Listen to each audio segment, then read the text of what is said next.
Para nabi aja berdoa, yang kualitas keimanannya jauh daripada kita pemirsa. Tapi kita kadang-kadang suka, lupa sama doa. Terus kalau kita apalagi lagi seneng, waduh udah lupa sama Allah. Jangan sampai kayak gitu ya. Nauzubillah min dzalik. Berarti sekarang langsung aja kita bahas tentang doa-doa para nabi ya. Ya, seperti apa sih? Ini dia.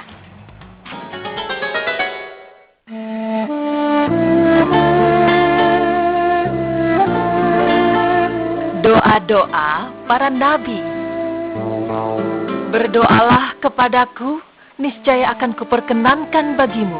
Sesungguhnya orang-orang yang menyombongkan diri dari menyembahku akan masuk neraka jahanam dalam keadaan hina. Quran Surah Al-Mu'min ayat 60. Ya, doa adalah kebutuhan bagi setiap manusia. Seperti firman Allah tersebut, hanya orang-orang yang suka menyombongkan dirilah yang tidak membutuhkan doa dalam Al-Quran. Para nabi yang diutus oleh Allah juga senantiasa memanjatkan doa kepada Allah. Lalu dalam keadaan apa para nabi berdoa? Dan seperti apa doanya? Berikut penjelasannya.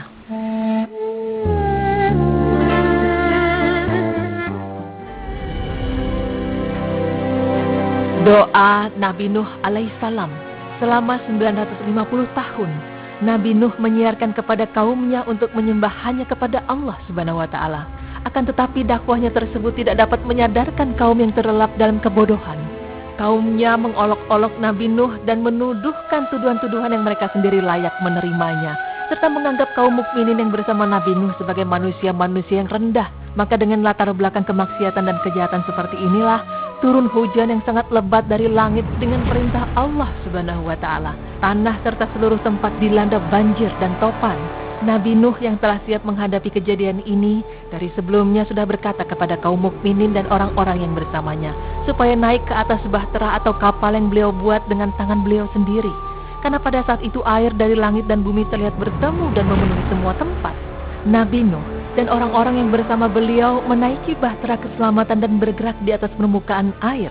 Kapal Nabi Nuh tersebut berlandas dengan tenang di atas gunung. Sedangkan air telah memenuhi semua tempat dan menyeret seluruh orang yang tersesat dan keras kepala kepada kematian. Nabi Nuh pun berdoa, "Ya Tuhanku, sesungguhnya aku berlindung kepada Engkau dari memohon kepada Engkau sesuatu yang aku tiada mengetahui hakikatnya. Dan sekiranya Engkau tidak memberi ampun kepadaku dan tidak menaruh belas kasihan kepadaku, niscaya aku akan termasuk orang-orang yang merugi."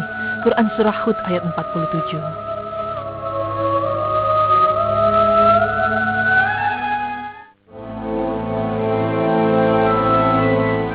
Doa Nabi Ibrahim alaihissalam. Allah Subhanahu wa Ta'ala memilih Mekah sebagai tempat tinggal Nabi Ismail dan Siti Hajar.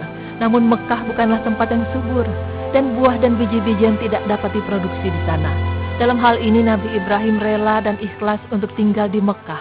Maka Nabi Ibrahim pun berdoa dan mengatakan, "Ya Rabbku, jadikanlah negeri ini negeri yang aman sentosa, dan berikanlah rezeki dari buah-buahan kepada penduduknya yang beriman di antara mereka kepada Allah dan hari kemudian." Maka Allah berfirman, "Dan kepada orang yang kafir pun aku beri kesenangan sementara, kemudian aku paksa ia menjalani siksa neraka, dan itulah seburuk-buruk tempat kembali." Quran Surah Al-Baqarah ayat 126.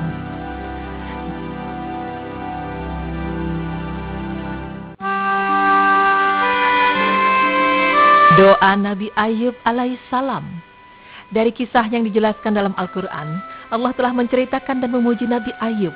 Allah menceritakan berbagai sifat Nabi Ayub yang terpuji dan sifat sabar atas segala ujian yang ditimpakan kepadanya. Allah telah menguji Nabi Ayub dengan anaknya, keluarganya, hartanya, kemudian dengan tubuhnya. Allah Subhanahu wa Ta'ala juga telah mengujinya dengan ujian yang tidak pernah ditimpakan kepada siapapun. Tetapi ia tetap sabar dalam menunaikan perintah Allah dan terus-menerus bertaubat kepadanya. Dan setelah Nabi Ayub menderita penyakit kronis dalam jangka waktu yang cukup lama, sahabat dan keluarganya pun telah melupakannya. Maka ia berdoa kepada Allah Ta'ala, "Wahai Tuhanku, sesungguhnya aku telah ditimpa penyakit dan Engkau yang maha penyayang di antara semua penyayang." Quran Surah Al-Anbiya ayat 83.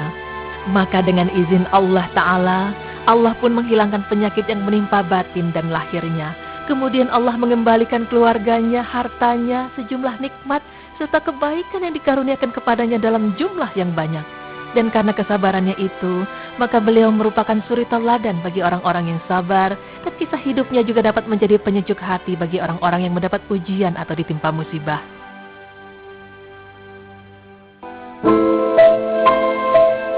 Doa Nabi Musa alaihissalam. Nabi Musa alaihissalam pernah berdoa untuk memohon kebaikan dan dihindari dari kegelisahan.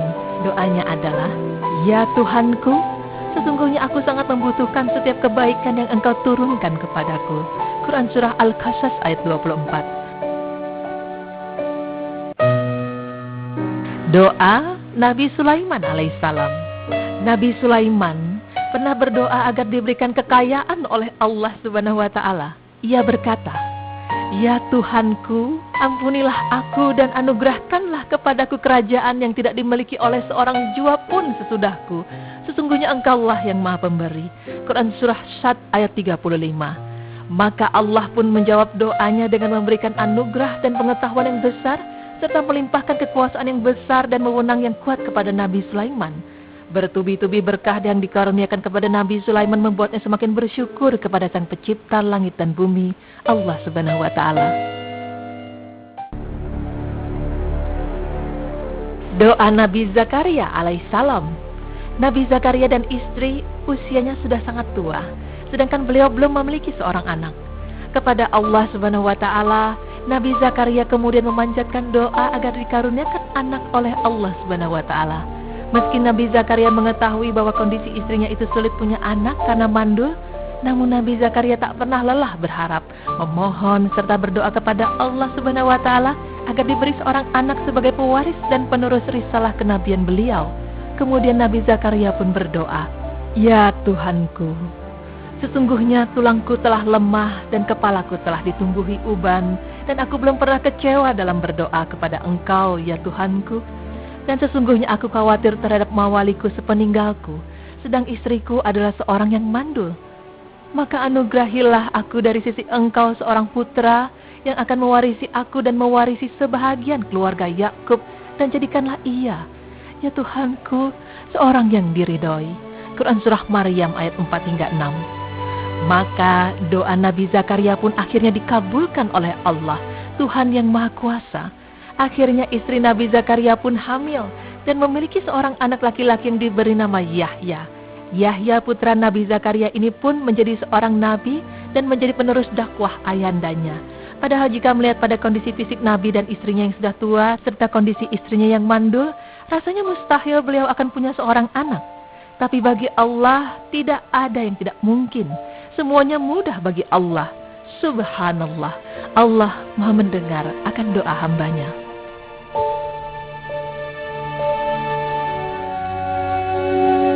Doa Nabi Muhammad sallallahu alaihi wasallam.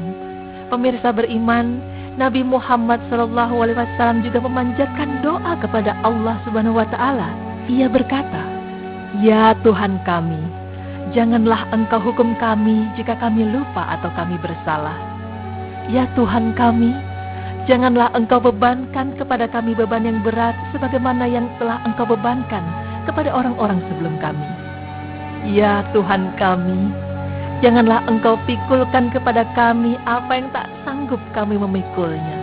Dan maafkanlah kami, ampunilah kami, dan rahmatilah kami. Engkaulah penolong kami, maka tolonglah kami terhadap kaum yang kafir." Quran Surah Al-Baqarah ayat 286. Maka doa inilah yang menangguhkan azab Allah di dunia. Allah Subhanahu wa Ta'ala tidak menimpakan azab dari langit sebagaimana yang telah Allah timpakan kepada umat-umat terdahulu apabila mereka berbuat maksiat. Subhanallah. Nah, pemirsa beriman, fitrah manusia memang selalu butuh akan kekuatan Allah Sang Maha Pencipta. Doa juga sebagai bentuk dari kerendahan diri, dan saat berdoa itulah yang dapat menggambarkan ketidakberdayaan seorang manusia di hadapan Tuhannya. Dalam doa, manusia meminta segala keperluannya dan menundukkan dirinya di hadapan Allah Subhanahu wa Ta'ala, Sang Maha Kuasa. Amin ya Rabbal Alamin.